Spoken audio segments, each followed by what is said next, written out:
All right, we're live. Assalamu alaikum, we're back. Please tell us you could hear us. We just did a testing, and it's supposed to All work. right. Can you guys hear us? Let's see if anybody joins in and goes live. I don't know.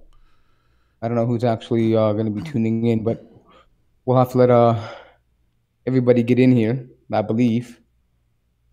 Let's see how this goes.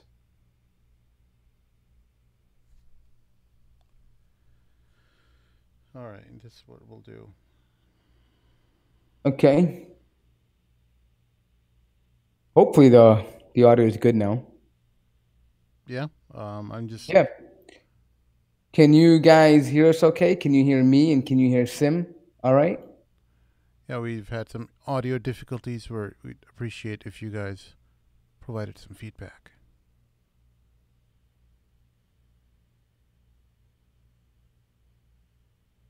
Yeah, hopefully we can get some feedback. That one guy is in the Where, chat room. where's the guy who was giving us all the wonderful feedback? All right, cool. They can hear us. We're success. We're live. Yes, We're live. We did it. we're on TV. We made it. We made it. Call your dad. Can I slow clap? All right. Nice. How's Very everyone nice. doing? Assalamu alaikum. Welcome back to the Mad Mamluks. This time we are fully operational. We've had some technical difficulties. We appreciate your patience and keep us in your duas so that we don't experience this kind of embarrassing situations in the I'm future. never embarrassed. Shh. Never embarrassed. Well, we work hard, Mort. We work hard to put on a good program for all these people. You don't. You don't. It's all you. It's all you. I just Well, show up. yeah. Well, so it's like everything I always tell people, everything you do is an expression of yourself. And when stuff doesn't go wrong, I almost slipped up there for a second. Family program. We're not gonna have a repeat of the scrapped episode, but we put a lot of money and a lot of effort, a lot of time into a lot of this stuff, and when it doesn't work right, you wanna break stuff, right? So anyway, we were talking about we talked about the Kavanaugh scandal, right? And nobody heard you though. So Yeah. So we'll probably just kick off with that. So yeah, again, we were talking about how, first of all, like some of these movements, they lose momentum because sometimes they get blown out of proportion. And I think the whole Me Too movement is one of those movements where it gets hijacked by many different groups with a lot of political interest, and it loses the focus of why it was created. And that is especially important because we're talking about Kavanaugh, who is a nominee for a Chief Justice of the Supreme Court Justices. yeah. And we were talking about how there are allegations that are coming forth and that need to be investigated. And there's a woman by the name of Dr. Ford, who was, I believe, a high schooler at the time in California when Kavanaugh was a teenager, and there was some Greek college party, I think it was, and basically he forced himself upon her and was about to rape her, but one of his homeboys just pulled him off and said, "Hey, you can't do that." But I And mean, how long ago was that? 18 30 years old. years. 30 years. Wow. So what is the statute of limitations on these type of accusations? Not So, that so, so and before, again, yes. yeah, we don't condone any of this, but you know, at what point does an accuser, come out and say like, "Hey, this guy was a creep"? You know, it seems like she's just coming out at a very opportune time. I mean, the guy was No, a you're right. I mean, there's two elements here. First of all, I don't think anybody can deny that the Democrats are really pushing this through because, they don't want a Republican to be confirmed, right? yeah. However, that while that may be true, it doesn't necessarily mean that the incident didn't happen. Now, when we talk about statute of limitations, now that's a very tricky word because that implies, if you're going to use that, it implies that we're actually talking about a criminal court case.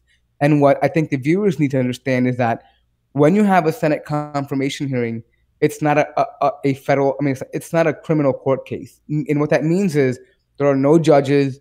You cannot overturn a ruling. There is no review. There is no appealing to a higher court. It's simply a judge of character. And basically, they're trying to get an insight into the individual that maybe it's like a glorified job interview. Right. And these are like your references. And basically, your references are open to anybody that knew you or had interaction with you. And if somebody feels like you are a threat or that you are not an upright individual of the highest caliber, they can make formal complaints and testimonies about you. Basically, and then if you had any naughty type behavior, it's gonna come out. The hanky panky, So what I look at it is like this. Like, let's say Sim was looking to get a second wife, and he goes out and he offers his hand to some girl, and that girl's father then comes to someone like me or Maheen or somebody. Hey, what is Sim's character like? I'm like, he's an all right guy. He's a really swell guy, but I don't know. One time he didn't pay me back $100, right? You could just and then it's not really That's like the because burden. you owed me 200, bro. Okay, go ahead. and it's not like the burden of proof lies upon me to say that, because that person is assuming that I'm telling the truth. But if they feel like there's a hole in the story, they can discredit and not believe it. But I don't have to come in with evidences in this case, right? They're just asking me what I feel about a person. And likewise, this is what's happening in the Senate confirmation hearing. So the statute of limitation, with that being in mind, in California, where this happened, is 5 years. So this is way past that. There can be no criminal liability. There can be no criminal charges brought forth on Kavanaugh. But what's important is that it gives us two main points to look at. And number one is, if the incident did happen, allegedly, as they say it did happen, then what does that say about his moral judgment? And the second thing is that if it did happen, why did he outright deny it when he was questioned about it? And what does that say about him lying under oath? And does that disqualify him from being confirmed? And so I think that's where we are right now. Right, so we can talk about whether it's valid 30 years from now or not, or whatever. We can talk about that. A lot of our listeners will be saying, well, that's all great, Mort. I could put on CNN and watch all this, but what does that mean to me? And I think one of the things we were talking about was that it means a lot to you because Supreme Court nominees are the ones who set the rules or set the laws on important subject matter like abortion, and things that are related to your belief system, as a Muslim. And for some people, they look at the Supreme Court nominee and they think, oh, well, as long as he's liberal, we're okay. But sometimes we as Muslims, we got to think a little bit differently as well, because there's a lot of things that are liberal that are antithetical to our beliefs, and we're kind of getting caught up in the whole fervor of being anything that emanates from Donald Trump's administration is automatically bad. And I'm not saying Kavanaugh is bad or good. I honestly don't know enough about him to make that judgment.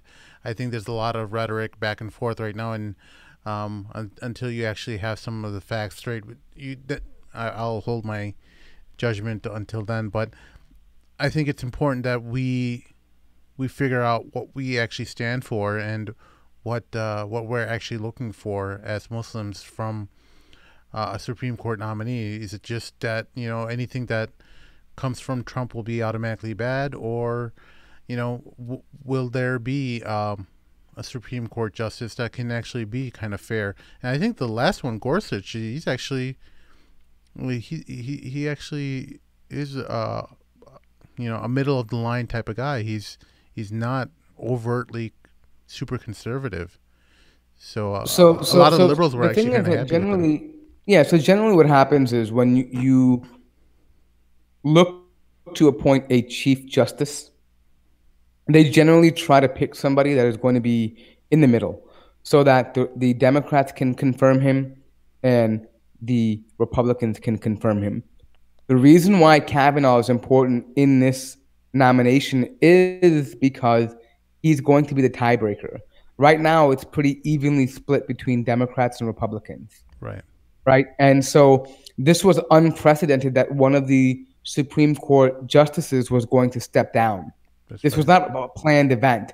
So the Republicans are trying to take advantage of this because this is one of those few roles that extend far beyond a presidential campaign. Yeah. This is talking about somebody who's confirmed for their life. Yeah. So that means the next 4 or 5, potentially 6 presidential terms, Yeah. right? And so ultimately, they decide and they set precedents. So what does that mean for us as Muslims? Well, I think first and foremost, none of us have a say in who gets appointed, right? We can only sit back as observers, right? At the end of the day, because this is something that the executive branch will nominate, and then it's up to the legislative branches to try to confirm it and see if he's a good candidate. However, implication wise, well, it could go either way. I mean, look, as Muslims, we do share some conservative values about abortion, homosexuality, drug use, things like that. We do share values about. And so, in some of those areas, he actually may represent us. But in other areas, he may, if he is a hardcore Republican, he may rule on cases that we may not like. For example, maybe issues of restricting immigrants from Muslim majority countries. That could be an issue that he may, maybe decide to rule in favor of, and that would mean that it may be difficult for those of you that have families that come, and things like Yeah. that. It could be an issue. So there's definitely issues in which it can affect you, and that you may not like, and there's things that you may like, right? And at this point, it really depends on the cases that come forward. Yeah. So, moving on to other related issues, we are coming up on an important anniversary. 1 year ago today, not today, or maybe this week around, we heard about the whole Noman Ali Khan scandal, and we were kind of, punched in the face, or I think the whole community felt like they just felt a punch in the gut, and they really didn't know how to handle it. And are there any lessons that we learned from that whole saga? Did we figure out whether Noman Ali Khan even did anything wrong? Do we know, like, I mean, I'm just thinking back to that whole period of time, and I remember how stressed out everyone was, and emotions were flaring every which way. But I think after the dust settles, we saw that we saw the character of a lot of different people. We saw people who were like just being just horrible to him. First of all, like, the man didn't do anything specifically haram like zina or anything. Okay, he wasn't, when it all kind of came out, it was just that he wasn't really forthright about his marital status, right? And I think that was not what it appeared to be initially. Yeah, I mean, I think there's a couple of things. You found people that were totally on Team Noman, and then people that were totally on Team Anti Noman. Yeah. And I think the problem with that is that it came about when the facts hadn't necessarily been presented. It was more like, hey, do I like Noman? Cool, I'm riding with him. Hey, do I hate Noman? Cool, I'm against him. Now, and I think the other thing was that a lot of people reacted emotionally to the evidences or alleged evidences that were leaked without actually verifying whether it was actually true or not. Well, even though those evidences, like, that didn't prove anything. It didn't say that, those pictures and things of that sort were actually. I mean, it's not. It's not becoming of a sheikh to do that, though. Well, I mean, how do you know? How do you know he wasn't true. married, though? How do you know he wasn't married at that time? But I'm saying How do you know because that I think it wasn't his wife that he was sending Well, those because I pictures. think the woman that said it was saying it wasn't his wife. That wasn't his wife that sent it, leaked it. No one knows who sent it. That's the whole thing. No one's I actually think it later on came out that it was somebody else, like one of the workers at the facility that actually leaked it and confirmed it. No, no, it actually came They, out of they, the they didn't UK. It was release her yeah, name because the IP address came out of the UK. So everyone's wondering like, well, who's well, that girl he was talking to was in the UK. there was two of them, right? There was one. Yeah, so I mean, it's not outlandish to come out from the UK. So what? It could have been the second wife. So what? What I'm saying is, but from what we can tell, that it was something that wasn't from with his wife, Well, right? I mean, let's not get into the actual, the all details of I'm the whole saying, situation. I'm wait, just saying, like, what, how has our community learned from this situation in terms of, realizing that, the leaders in our community, they're human. Okay, they have their own issues, and they have their own problems that every one of us do. And I think, well, what at least something I came out with, it was like, hey, this kind of stuff, that's not nobody's business but his, and he should be handling it, with him and his wife and whoever else was involved with it. If there was a legal case to be made, then take him to court. But we found out that this was really a family matter, and it wasn't something that it was made out to be initially. well, I think before that, I think we're jumping the gun on that. First of all, I think the main point still stands that Muslims reacted emotionally when they saw the alleged evidences, Yeah, right? They had their own conclusions because before what we talked about later came out by inner circles, meaning we kind of corroborated. But most people out there, they had no idea where this evidence came from. They had no idea where or who leaked it, if it was even true, if it was Photoshop, what yeah, the timestamps were. Nobody had any idea. They just saw a man on a picture or whatever, and they said, you know what, he is guilty. yeah, And I think that that mentality of reacting emotionally and the fact that some people were saying if you do not call him guilty, you're an enabler and you hate women and you're against women, women are abused. And that wasn't necessarily the case. There were guys that were saying, hey, wait a minute, let's let it unfold. Let's find out who made the allegation. Islamically, and a person has a right to face his accuser, right? And to right, know who's actually making these accusations against him, right? And I think none of that really was cleared out. And so I think that's the number one lesson. When something gets leaked, right, we have to verify who leaked it. yeah, And we have to make that known to the person who's being accused. So he can also know what he's being accused of, first of all, yeah, right? I mean, I could release a bunch of incriminating statements from mine and Sim's WhatsApp text messages, right? And take snips and pieces of it, but it doesn't mean anything until I say what the context of it is. I can say, yeah. oh, look, Sim was telling me this, and this is my name. My name is Mort, and I'm saying Sim told me this. Here's the evidence, right? Hmm. But if the person doesn't come forward, we don't know. That could be I've anything. sent you quite a few shirtless pics. Hey, buddy, that's for a different show. Yeah, But the problem, but so that's number one. The second thing is that we talk about is the fact that yes, I mean Muslims need to essentially be careful of involving themselves in people's personal lives, right? Because one of the things, in my opinion, one of the sanctities or one of the sacred areas of a person, I mean, in Islam, in terms of the law, I'm sorry, is his personal life. Nobody can spy on him. Nobody can come into his house and tell him what to do. If he has a marital problem or a spousal issue, whatever it may be, he has the right to privacy, right? yeah. Just like As each and long every as one he's of you do. he's not committing his sin in public, he's not causing public discord, hurting other people. Uh, you know, uh, it seems I like agree. it's like a family issue, and I think it seems like from the outside at least that this was like a family matter that should have been, if there was something that was withheld, some information that he wasn't more upfront about, it should have just been taken to court and talked about in maybe a civil suit of some sort. But the way I think the whole thing was handled Pretty Quite frankly, sloppy. they're just Yeah, sloppy. and I'll be honest. I'm gonna say it for even the so-called, I mean, or whatever the group, the scholars that were involved in making the case, they were very sloppy in handling that and in dealing with the assumptions that were coming out. They were not quick to respond. They kind Yeah. of let it drag on and caused a lot of doubt and suspicion to come on.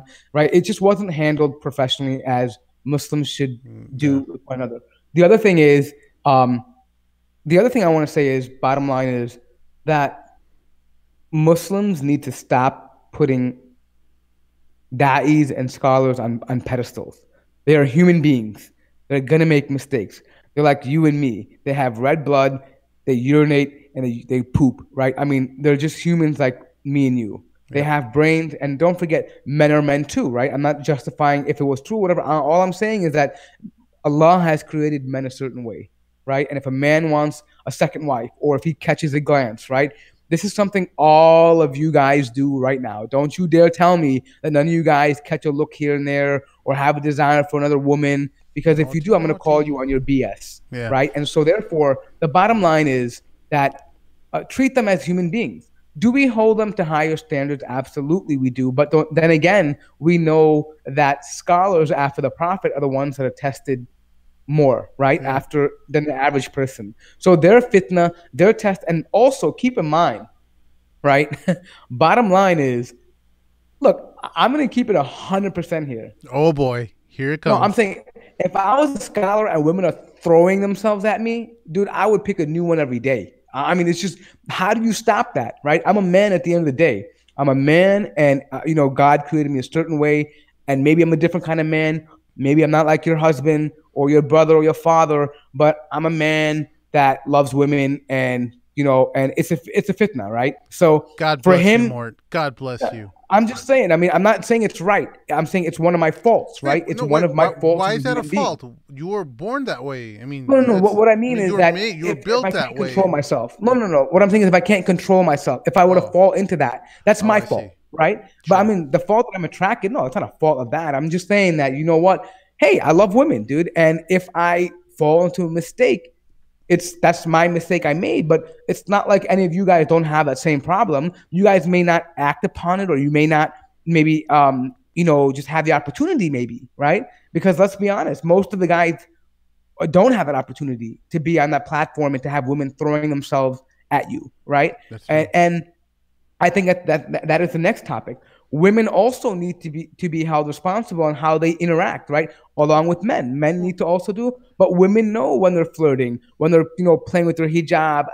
well, Oh shit, can I have your email? I mean, they know what they're doing, right? I mean, there's certain limits that you have, yeah, right? You know what I mean? Like, and so if you want him to respect you, respect yourself. right. That's true. And I think some people were, let's just say, Noman Ali Khan, everyone knew that he had, you know, a family already. And it's just surprising that people or some of those accusers were saying that he wasn't forthright about it. I mean, anyone who knows him or at least lives in America knows that he already has a wife and a family. So I think I think it was a little bit disingenuous. Let's just say that to call yourself a complete victim. All right, that's just my take on that. It seems like a little bit rich that you're Yeah, saying that you you were a know, complete victim and you didn't have a clue about what his private life was like already. no, I agree. But I don't want to, stay on that topic too long, because everybody has their opinions about who is, in more guilty and who's not, or whatever, right? That's fine. I mean, we don't want to debate it. It's past. It's a year happened. Yeah. I think the next thing is that I'm just gonna say it like this, dude. I think um, Norman is about his money, dude. I mean, like he just continued pushed He's on. killing it, man. He's He's on killing it. world tour I right mean, now. the man is there, bro. I mean, he's there. He's in Europe on tour, He's making money, Malaysia, doing his message, Singapore, Japan. He's touring everywhere. killing it. I Just killing mean, it. I mean, Baina still and made a multi-million-dollar production house. He's doing great, yeah. and I So think I think the bottom line is, if you don't have a solid case and you cannot bring your case forward and you don't have a solid testimony, you should probably remain quiet. Now, with that being said, apparently there were, if I'm going to be true to the story, Noman also did release a counter lawsuit. I mean, or basically a lawsuit against people that were getting ready to make an allegation. And I believe they were able to settle that in court somehow, or maybe outside of court. But there was a settlement that was reached between the parties through an arbitrator. I don't know what the terms of that is. I Yeah. don't know how that happened. But could that have been a factor as to why that this whole thing dropped? It could have been. But I will say this, though. If, in fact, those parties believe that he was guilty of something and they settled out of fear, I'm going to call them hypocrites, because some of those individuals are talking about BLM and standing up and fighting for justice and never backing down and going to jail. They're going to jail for other people, for non-Muslims, right? So if you are going to go to jail for them and there's a sister who you felt was abused and you didn't go to jail for her, I'm going to call you as a hypocrite, right? So in my mind, I'm going to assume that you're not a hypocrite and that you felt like you were in error and that's why you settled, right? So either way, I don't know if any settlement happened. I think the case got thrown out. I think that whole thing just got thrown out. Well, that's what I'm trying to say. They settled out of court and they withdrew the case because they were able to reach an agreement out of court.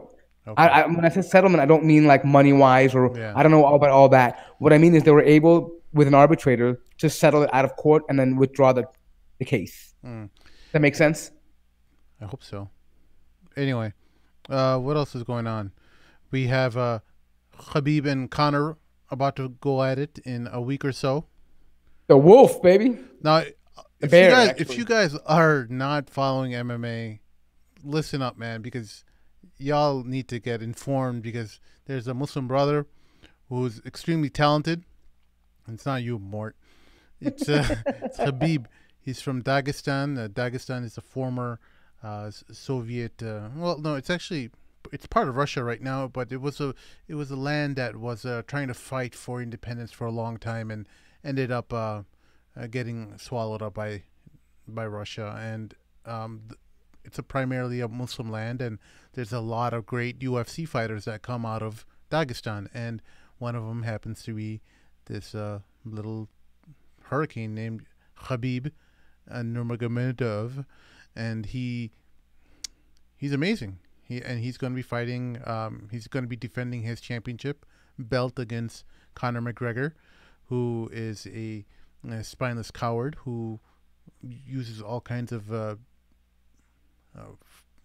profanities. Wait a minute. Look. If you don't like Conor McGregor, that's one thing. But one thing is he's not a spineless coward. I think that's a little bit pushing. Dude, Conor is a guy, look, as much as I don't like his dirty tactics, I don't like the way he attacks people's families and gets dirt on them and gets inside. I don't like that. However, the man is a talented fighter, and it's going to be a good fight. He threw a chair at a bus that Khabib was in. Yeah, but at the same time, you don't throw a metal chair at a bus, right, shattering but I wouldn't necessarily the call windows him a and coward. hurting some women. It's unbecoming of a UFC fighter. It definitely is, but I wouldn't call him a coward and spineless for that. I mean, I would say he's coward and spineless for many other matters, including what his most recent press conference, where he was calling Habib backwards for refusing his alcohol. So what happened was Habib was offered some alcohol, some wine, or what was it? Was it scotch? No, no. So Conor has launched a new line of alcohol that is in competition with American whiskey brand called Jameson. And so he launched his own new product, and he was promoting it at the event.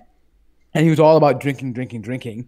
And so he poured out a glass for Dana White and also poured out a glass for Khabib, knowing that he doesn't drink alcohol, right? Because Khabib is very open about his Islam.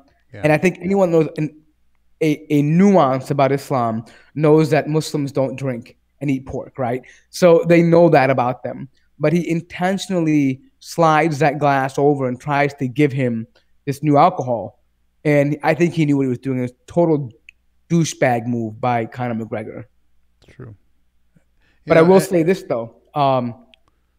I think, in my opinion, Khabib handled that press conference like a boss. Yeah. Didn't get crazy. dead cold look in his face.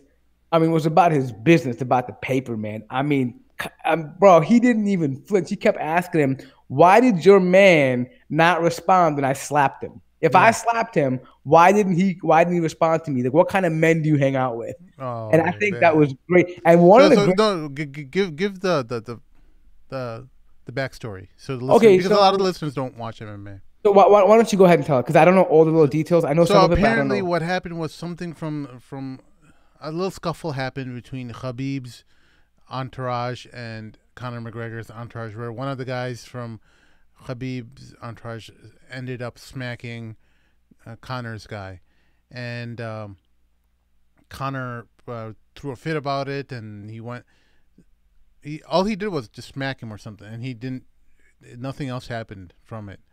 So he went crying to Conor, saying that someone from Khabib's camp smacked me, and um, eh, daddy, somebody hit me. Yeah, so Connor mounted up a jet with like 40 people and flew over right there from Ireland, Yeah, like straight to like this event, like basically.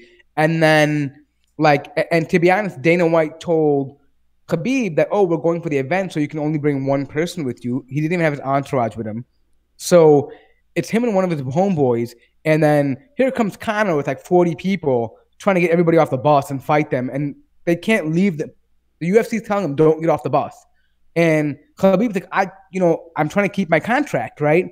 And then in that whole scuffle, or the whole commotion, yeah, Conor gets pissed off and throws like this table and chair or whatever, something through the glass in the bus window. And he harms a bunch of fighters. Glass goes everywhere. People are pulled out of the fight card because they have glass in their eyes and their face. I believe a couple of female fighters were hurt as well too. yeah. It was just a total fiasco.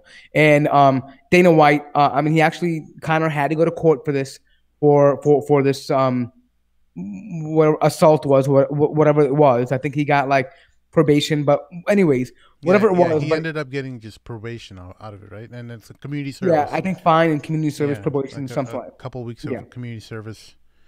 But I yeah, mean, that was a slap on the wrist for the amount of damage he actually caused for that fight, and yeah. it's just sickening to see Dana White just like a giggly goofball up there, like knowing how much of a headache that he caused for that fight. Canceling all those fights that what was it? Almost 2 years ago? Was it 2 years ago, or was it a year ago? No, A year ago. Yeah, it was about a year ago, Yeah. and so this all happened about a year ago, and Yeah, but at the same time though, Dana White knows that that Conor McGregor is his moneymaker, yeah, right? So he can't just sideline him if he wants to. I mean, maybe he could. I mean, he did to John Jones, right? He put him on the side and said, you know what, but I think that was kind of more of a legal thing because he did hit a pregnant woman with cocaine in his car. So not much you can really do about it. You know what I mean? But can't do that. yeah, you just can't do that. You can't. All you guys out there, you can't get high on cocaine and hit pregnant women in the car and run away. Okay, don't do that. That's a Don't big do that. no-no. Right.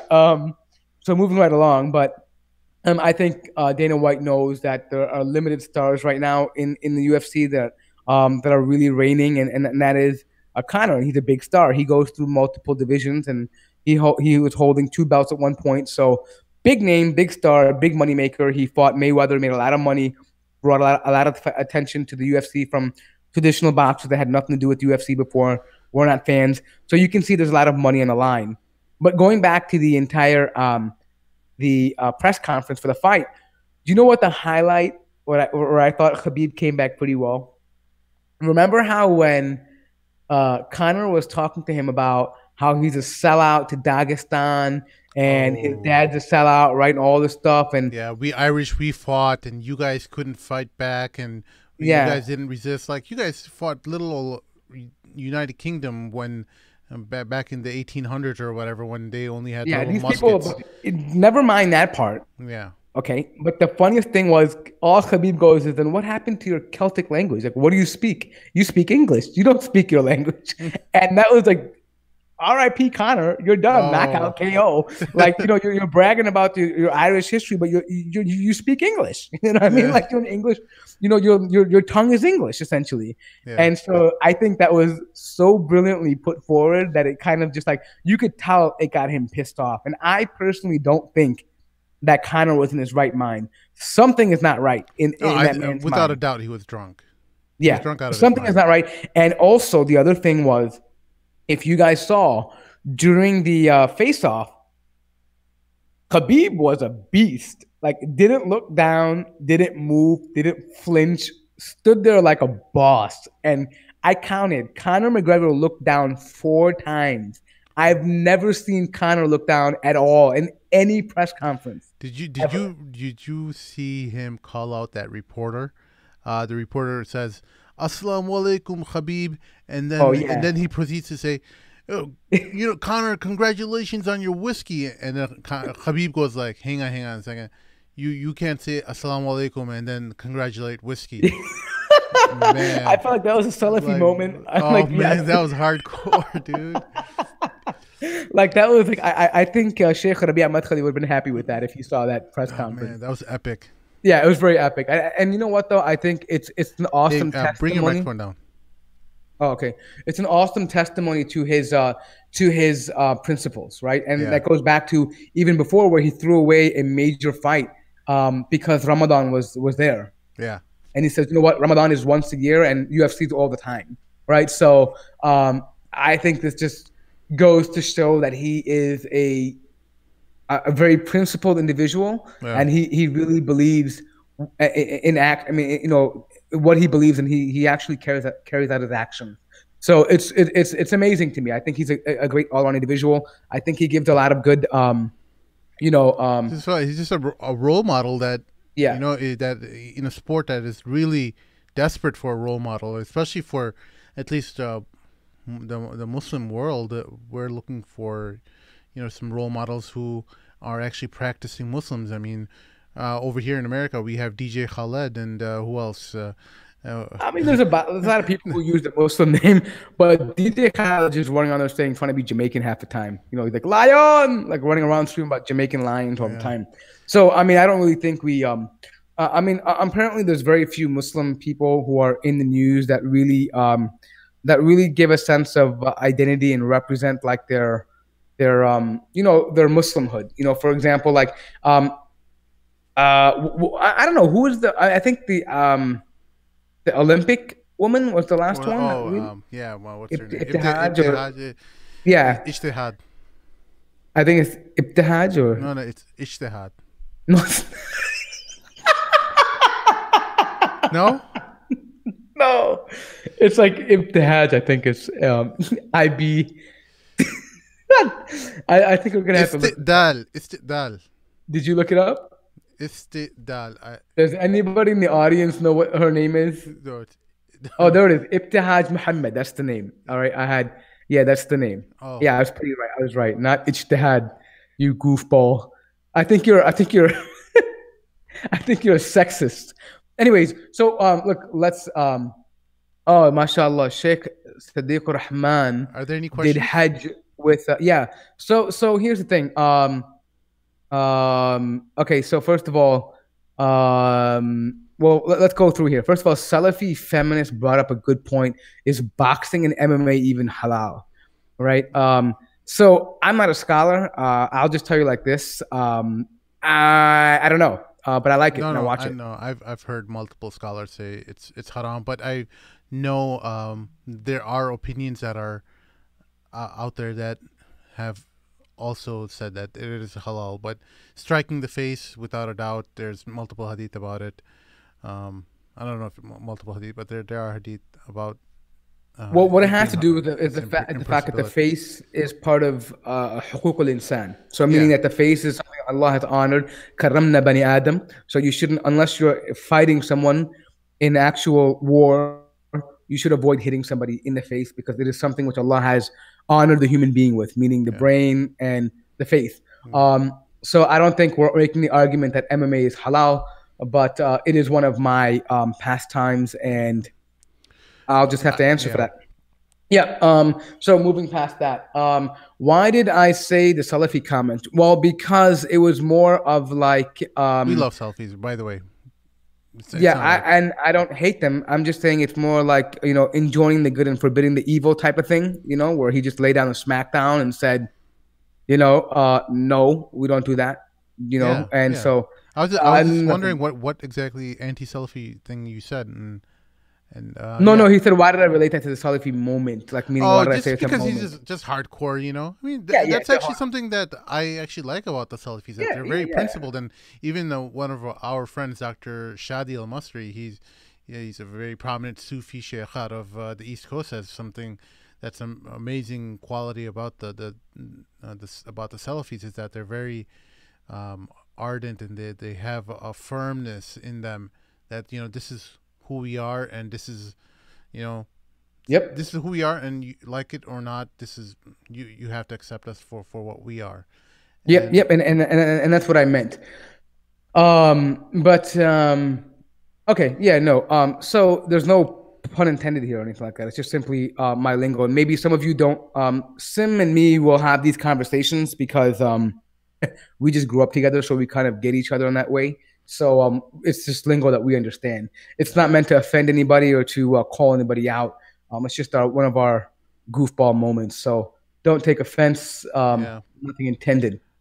Um, but anyways, so we have Jay Perez who's saying that he always sees Ibtihaj's father at the masjid. So that's kind of cool. Um, make sure you convey our salam and um, see if you can subscribe and like us on Facebook too. That would be great. What?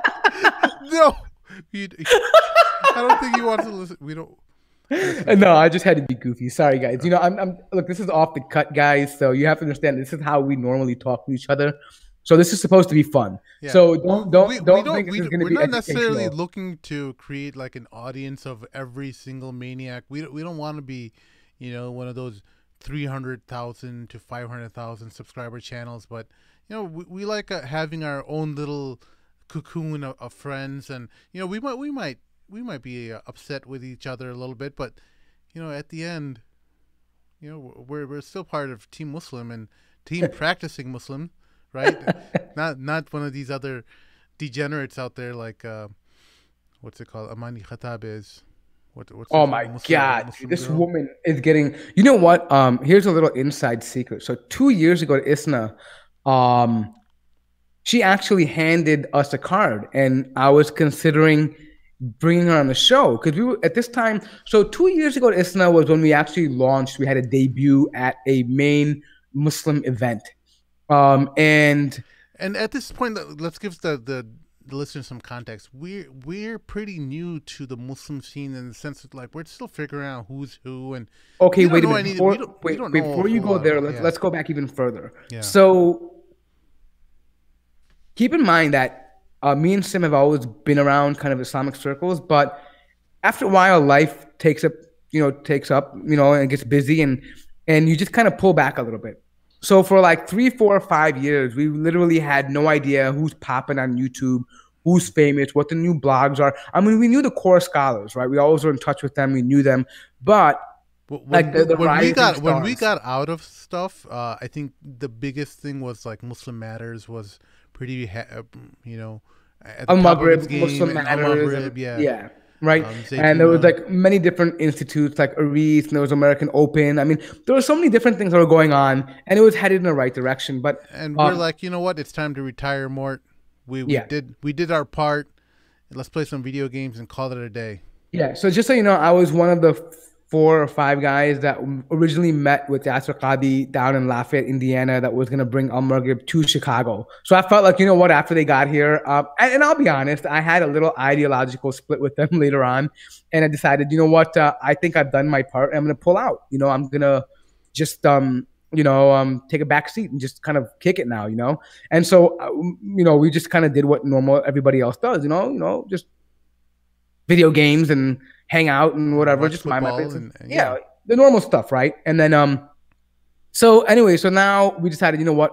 We wake up and we see Twitter, we see YouTube, we see Facebook, and all these crazy groups are coming out. Like just total chaos. Like we're like, what the hell happened? Like we just left for. I mean, we just kind of ignored it for a couple years or 4 or 5 years, and it's a totally different world now. And some of us started having kids, and they're reading this stuff and they're being exposed to it, and we're like, oh my god, like this, the whole thing has changed.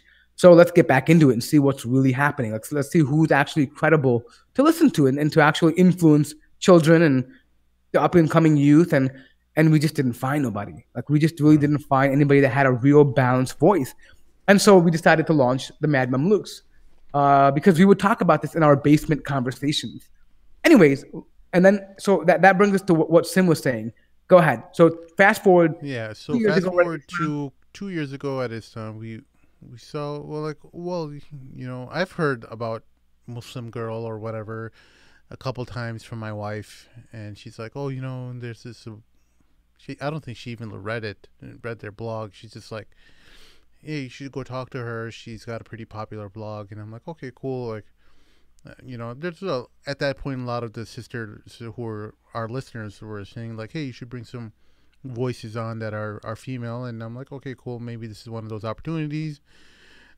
Sister looks like whatever. I mean, she's trying to do some good in the world, and we're not at this point of the Mad Looks. We're not even looking at being very combative. We just want to be friends with everyone. I still think we do for the most part, but I think some of this nuttiness that came out later on made us a little bit more averse to some of the people out there. We don't want to make friends with everyone anymore. And now what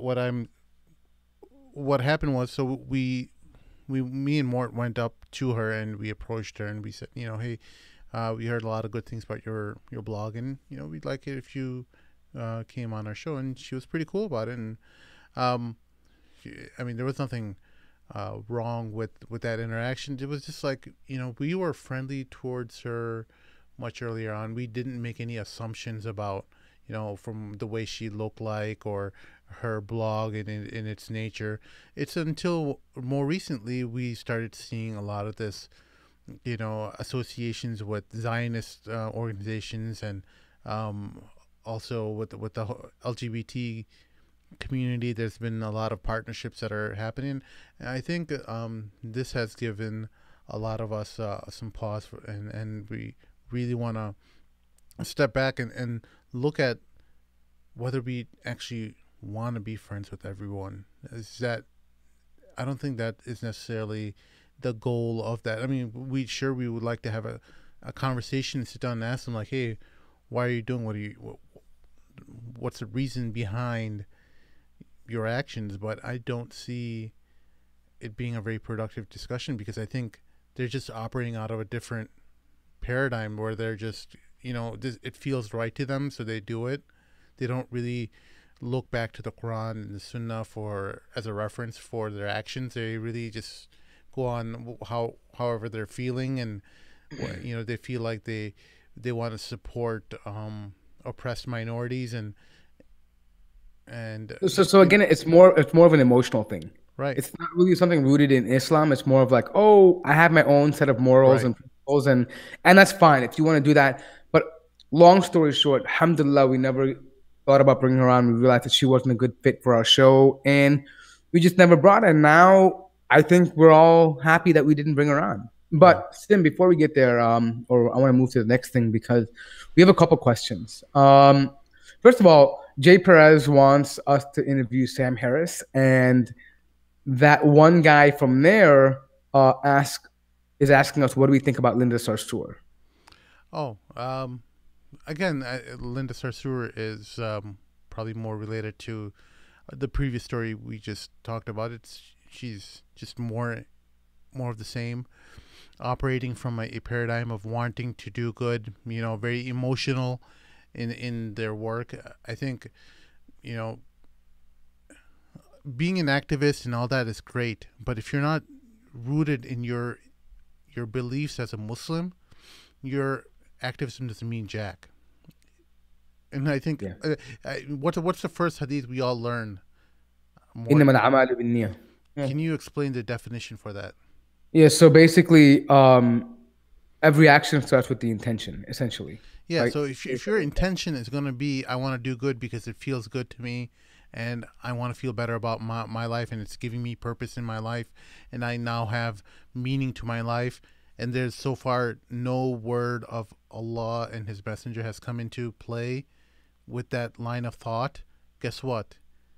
Then you what you've done is really for yourself, for your own personal meaning, for your own well-being, for your own mental wellness, your emotions being pacified by the work you're doing.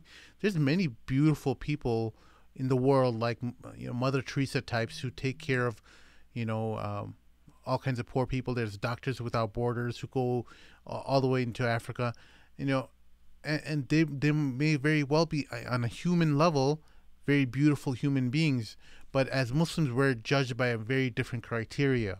We're not judged by how our emotions are, because Allah subhanahu wa ta'ala gives us all different set of emotions, different what's it called, different capacities for emotions. So Mort might be more kind than me, and he might be more charitable, but let's just say my capacity is half of Mort, and I give, let's just say, a decent amount, right? And that may very well be something that allows me to go to Jannah, because my capacity for doing good was not that much to begin with, but I did it for Allah, and I did, I gave a decent amount. I'm not gonna get into the exact semantics or the reason how Allah subhanahu wa ta'ala judges in action, because that's a whole topic in itself, but you get the picture, right, Mort? Yeah, absolutely. And I think the thing is, another thing to look at is, I am very skeptical of people that are trying to politicize Islam in America, because generally that politicization goes in hand with a more leftist agenda. And for me, on moral issues, I find myself completely opposed to the left in most cases. So for me, on a personal basis, there's two things here. I'm not really down with the leftist morality. And the second major issue I have is that if she wants to involve herself in politics, which is fine, just don't attribute that to Islam. And the reason why I say that is because when you start becoming famous and using your platform and representing Islam, you're encouraging the media in the world to basically expect every other single Muslim to think about an issue the way you do. Especially when you're cross-referencing Islam, right? And you're actually saying, hey, this is what Muslims should believe, right? And the reason why it's dangerous is because in the long run, if they have a time where they want us to look at what's in our own books, for example, let's say on a view of homosexuality, if one person like Sarsour were to say, you know what, homosexuality is fine and it's right, we can be with them side by side and whatever, okay, fine. Now, when they've reached the climax of their movement and they want to eradicate any type of what they call homophobia, and they turn to you and say, hey, you Muslims, your Quran is outdated and there is an open bias and homophobia in your Quran, you have to remove those verses or at least denounce them, right? Yeah. At that point, the Muslims will have a very difficult time in giving a rebuttal, because they will say, well, look, Linda Sarsour and X, Y, and Z were at the forefront of the LGBT movement and cross-referencing Islam and saying, look, Islam is totally fine with it. So you're not really a Muslim. They will actually begin to make takfir of you and say, you're not a Muslim anymore. Linda Sarsour is a real Muslim. You're an extremist. And so this is where I have the problem, right? I think we have time for one more question before we wrap up here. It says, how do you think Muslims should respond to allegations like this against other well-known scholars in the West? That's a pretty good question. Do you want to take that, Sim, or do you want me to bring it home? Allegations like what? In reference to Noman Ali Khan, like stuff like that, you know, like I think, allegations. look, if there's any type of allegations, take it to court. That's a main lesson that we all should have derived from this. Take it to court. You know, if you're a victim, undoubtedly that there are women who are victims. Undoubtedly there are charlatans. Undoubtedly there's murky waters where both people can be at fault. And let's take the people out of the equation. Let's take the court of public opinion out of the equation and take it to court and let the authorities handle it and find out if there were actually things that were done illegally. But this whole shaming culture that's being perpetuated by the left, where yeah, for sure people like Harvey Weinstein deserve to be outed, but Noman Ali Khan was not anywhere near that kind of disgusting behavior.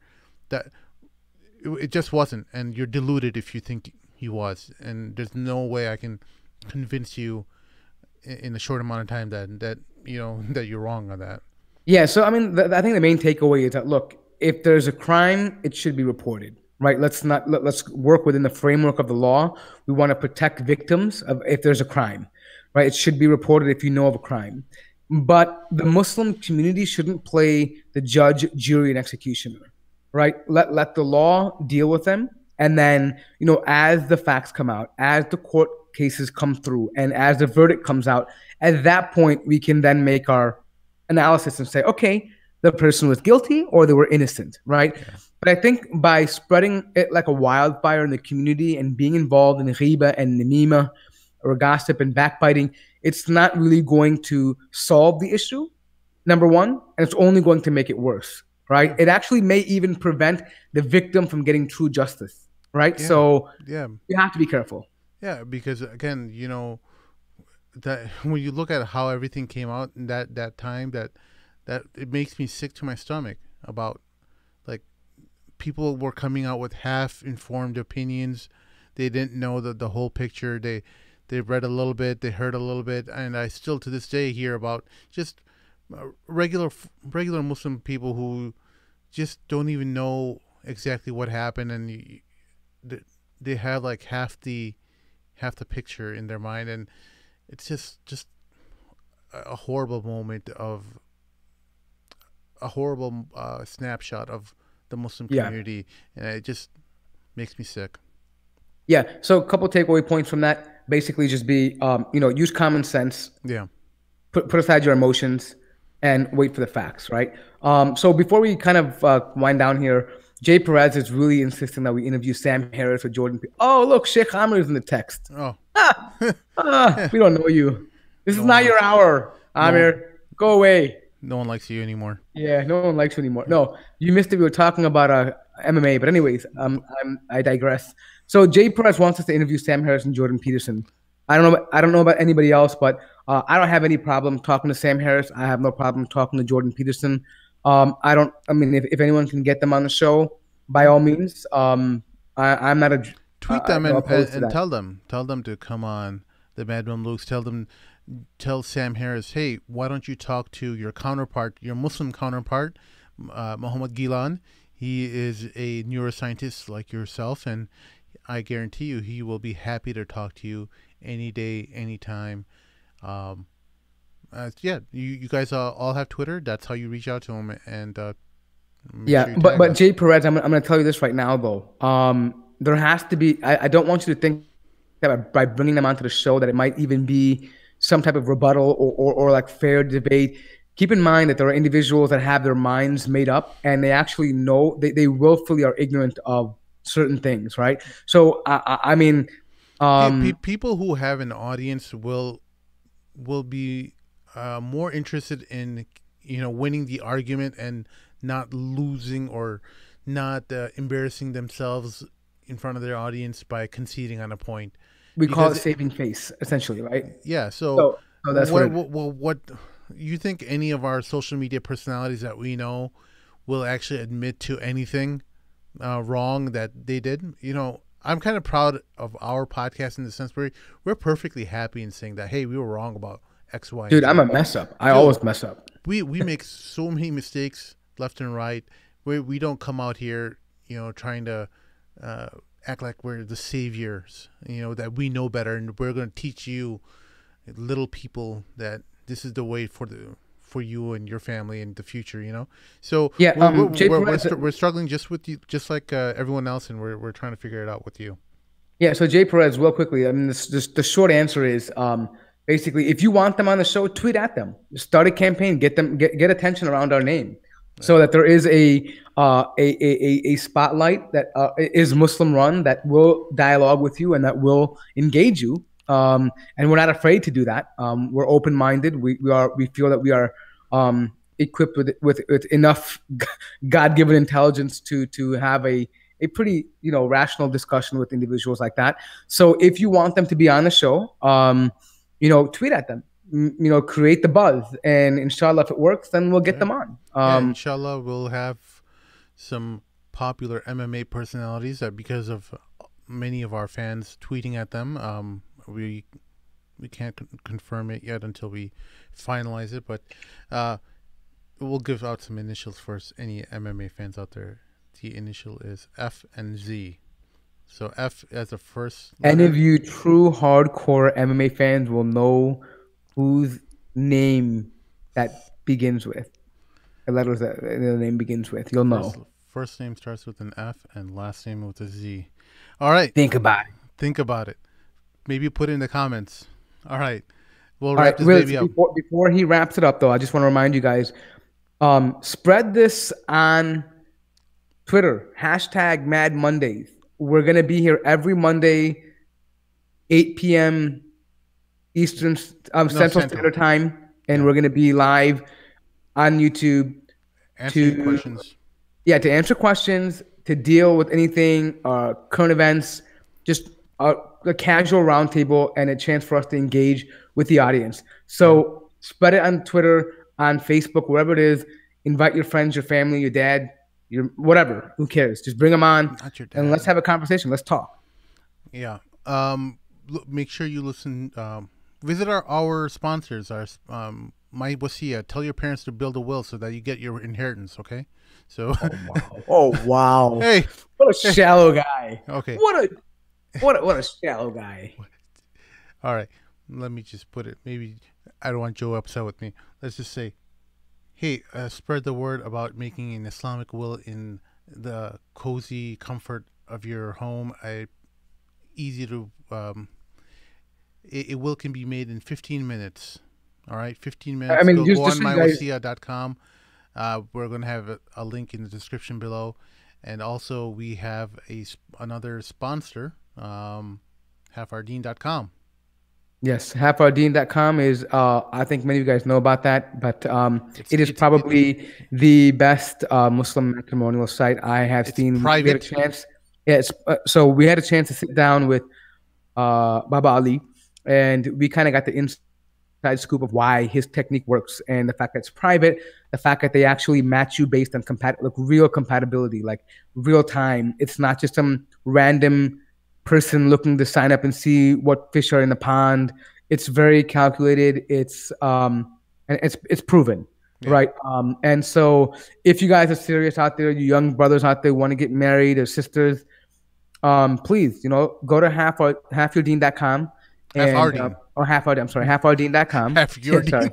Yeah, yeah, sorry about that. halfardeen.com and sign up. I mean, we'll include a link in the description below. Make sure you go and check it out, guys. If you're not getting married, tell somebody else to go check it out. It's a proven formula, and look out for the podcast very soon. Hopefully, sometime later this week.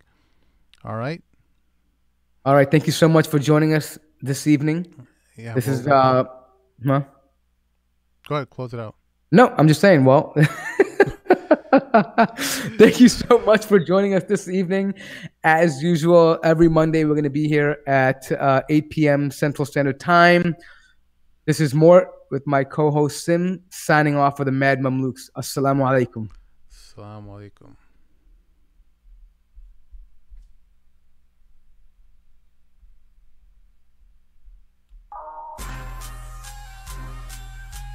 Are we off live? Are we done?